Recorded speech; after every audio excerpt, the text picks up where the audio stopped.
Year, 1995 SEASON, Spring Month, May Date, 28 State, Indiana County, Brown County Location Details, Indiana, Brown County, Elkinsville, Lake Monroe area observed. My cousin and I were camping way out in the woods. We had just got there and built a fire when we heard a scream up on the ridge. After we heard the scream, we shot our 12-gauge shotgun into the air and saw the creature's outline from the moonlight. It was standing upright like a human, running down to the water's edge, making a howling noise never heard before in either of our lives. Also noticed, we saw something that looked like a large footprint, but we weren't sure. Other witnesses, setting up camp and getting ready to eat. Environment. It was in the backwaters of Lake Monroe and the Hoosier National Forest. It's a very thick area with a lot of vegetation and pine forests. Follow-up investigation report. No forwarded email was submitted.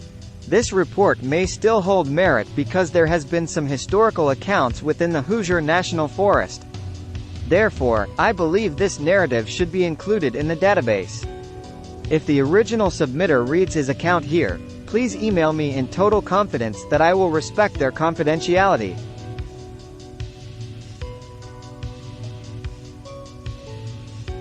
Year, 1998 SEASON, Winter Month, March State, Indiana County, Brown County Location Details, near Bedford south of Brown County in the Hoosier National Forest. Observed. While backpacking near the horse trails and access point in the county below Brown County, I experienced a confrontation with a bipedal primate. It was early March of 1998 and I was alone. Around 7 o'clock in the evening, after hiking several miles, I set up camp in a wooded area about 100 yards from the horse trail. Darkness was descending quickly, so I was in a rush to set up camp and prepare my supper. After gathering firewood and getting my fire started for light and cooking, I suddenly began hearing leaves and brush rustling below me and to the east along a ravine that I camped above. At that moment, I thought to myself that it was a bit early for mushroom hunters and probably too dark for them to see any. Perhaps it's a deer? Anyway, I grabbed my knife for protection and grabbed the flashlight, cautiously approached the ravine where the noises were coming from. I yelled out in the direction of the sounds and aimed my flashlight, and to my astonishment viewed a very tall, upright human-looking being hiding behind a clump of trees close to the stream. The creature stood about 7 feet tall, as I could see his silhouette from the left side of the trees. He was leaning forward and exposing his head to view me. He or it was approximately 40 feet from my position, and the light from my flashlight shined into its eyes. I could see that he had dark hair covering his conical-shaped head and dark eyes in the front of his skull. I knew immediately that this couldn't be a man. I was very frightened and yelled out again in hopes of scaring him off. He ran into the stream and away from me about 6 feet before ducking behind another tree. I continued to follow him with my flashlight and screaming at him with threats. This went on for 2 or 3 minutes before he took off running down the creek out of sight. The rest of the night I stayed awake near my campfire, fearing a return visit and waiting for daylight to return to my truck. I would have packed out that night, only my truck was in the direction that the hairy biped fled. And I was miles in. This entire situation was very frightening to me because I always thought that if Bigfoot existed, it would be in the Cascades or the Canadian Rockies. Also noticed, at first light I examined the site where the biped was near the stream, and besides some turned over leaves I saw no prints. And the stream appeared normal. Other witnesses. Cooking a pork steak on a stick over my campfire. Environment. Hilly deciduous forest, few conifers, sandstone and bedrock bluffs, exposed clay creek bed.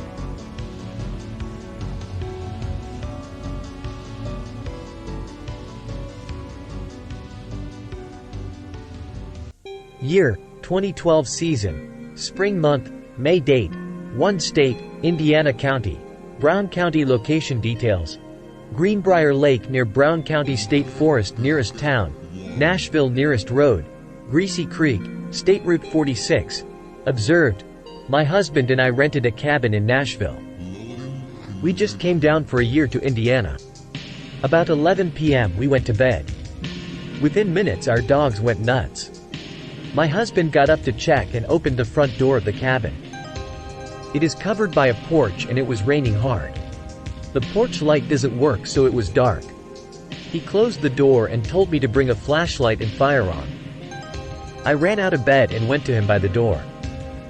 He said something was breathing heavy on the porch to the left of the door. At this point it occurred to me that our dogs were strangely silent. Being Akitas that have seen bear, wolf, coyote, and lynx all up close in Alaska, this was not normal. My husband slowly opened the door again. Sure enough, something was breathing very heavy just to the side of the door. It also smelled. It was really strong, musky, mixed with soggy old carpet and wet dog. We closed the door again while we chambered around and I lit the flashlight and we did a tactical to the left where we had heard the sound. It was gone, but wet footprints that looked like they were made with soggy fuzzy bedroom slippers were across the floor. It had come across our front lawn and up the right side of the porch and across the door to the other side where we heard it. The prints were close together while passing the first window and the door, and when it fled it did it in one step.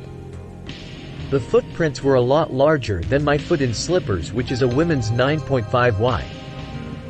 I wondered if it realized what chambering around meant, since we had opened the door twice and it stayed breathing heavy right on the other side, right to the side where we couldn't see it. Dogs didn't scare it and us two talking didn't scare it. That would indicate it had had human interaction, maybe with hunters before. Not uncommon with bears in Alaska. A lot of people will chamber around not wanting to hurt it but ready to if it gets aggressive. They are smart and learn fast what that sound is. Another strange thing is that the dogs paced all night. They did not do this after confronting an 800-pound brown bear in Alaska, literally. They worked together and chased all of the above away from around the home. We lived in a cabin off the grid. Not sure if we have a stinky homeless person wearing bedroom slippers living in the woods, but it was a very strange occurrence, and my husband was career ranger, sulfur monofluoride. Not one to let his imagination run wild. We were stumped. The dogs, two of them, pooped in the cabin. Something dogs are known to do when frightened, and these dogs are well housebroken. Other witnesses. One other stories. Friend that grew up in Morgantown and is Native American said this is a known area for Bigfoot sightings. Time and conditions. Heavy rain environment. Woods. Very rural. Follow-up investigation report by BFRO investigator Johnny Walker. This report was sent in years ago. It was too far away from most BFRO investigators, so it was never examined.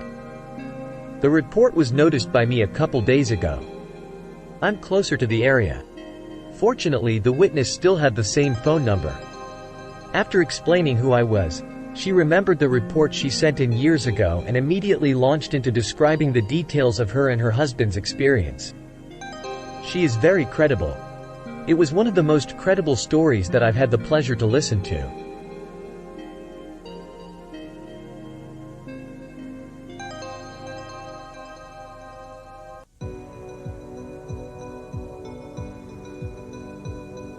Year 2015 season, summer month, August date, 8th state, Indiana County, Brown County. Location details, Yellowwood State Park. Off of Highway 46 in between Nashville and Bloomington. Nearest town, Nashville. Nearest road, Highway 46. Observed. My wife and I were camping at Yellowwood State Park this past Saturday night. About 1 a.m. we both were asleep and were woken by a loud hollering noise. It was a very deep howling noise, but it wasn't a dog or coyote. The howling noise was very long and very close to our camper. Whatever it was made the howling noise twice, and something off in the distance mimicked it both times. There was no barking afterwards, and the noise was too loud and too deep to be a human. We both stayed awake for a while and didn't hear any more noises. Also noticed, no, we were asleep. Other witnesses. 2. My wife and I. We both were asleep. Other stories. No time and conditions. Around 1 a.m. August 8, 2015. It was a clear night and around 60 degrees environment. Dense woods. Big Lake next to the campground. Follow-up investigation report by BFRO investigator Matt Euler. I spoke with the witness by phone and email and found him to be very honest and believable. He was born in the area and lived in a remote location for around 20 years and is used to the wildlife and sounds of the area. The witness and his wife set up camp on Saturday afternoon and walked around the lake before having dinner and sitting by the fire for a while. There were only 2 other campers in the campground and they were at the other end. After going to bed, the witnesses were woken up by something howling very close to their camper. The howls were described as very long, deep and clear, but ended with gargle or raspy flare at the end. The howls were around 10 seconds long and were answered by a response from across the lake, that was shorter but similar to the first howl. After about 15 seconds, the first vocalizer howled again and was again answered from across the lake. The witnesses stayed awake listening but heard nothing else. He is familiar with coyotes, dogs and other animals and is confident this was not one. He was also certain it was not a human due to the length and power of the call. Both he and his wife were adamant that the second call was not an echo. Based on the details the witness was able to provide about the howls and the historical trend of activity in this area, I believe they heard 2 Sasquatch calling to each other that night. They camp at the location a couple times a year and plan on taking an audio recorder with them in the future. South central Indiana contains the Monroe State Forest, Yellowwood State Forest and Brown County State Park, which together comprise almost 70,000 acres of dense hardwood and pine forest with steep ridges and valleys. Rivers and lakes are numerous and the area supports a wide variety of wildlife. There have been numerous reports from this area, going back close to 60 years and continuing today. Year, 2020 season, spring month, May date, 9 state, Indiana County, Brown County location details, Yellowwood State Forest. Nearest town, Nashville. Nearest road, Helmsburg Road. Observed. Me and my 11-year-old daughter was spring turkey hunting 2020 in Yellowwood State Forest behind our house. She seen it first, then I saw it. I watched in disbelief as it moved away from us. It was approximately 6 feet tall, gray in color and very, very strong looking. Also noticed the speed of it in a span of 50 meters plus, clears in seconds. Me and my daughter retraced those steps. It took us 6 minutes through same terrain. Other witnesses, me and my daughter. Other stories, no time and conditions, morning environment, early spring half vegetation. Chilly weather. Follow-up investigation report by BFRO investigator Johnny Walker. I spoke to the witness on a Friday morning. He gave me his account of the sighting. We were able to schedule a field investigation later that afternoon. I went to see the spot of the sighting and to interview his daughter. Upon arrival we proceeded through the logging trails to the spot of the sighting. Given the lay of the land and the angle of view, I estimated the figure to be approximately 7 to 8 foot in height, rather than 6 feet as originally estimated. I asked the daughter to describe what happened. She described the figure as being grayish in color, arms reaching almost to the knees, with really big hands. Asking what she remembered most, she said its muscles. It looked like a football player but bigger.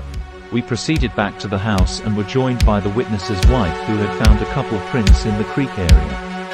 I found these people to be sincere.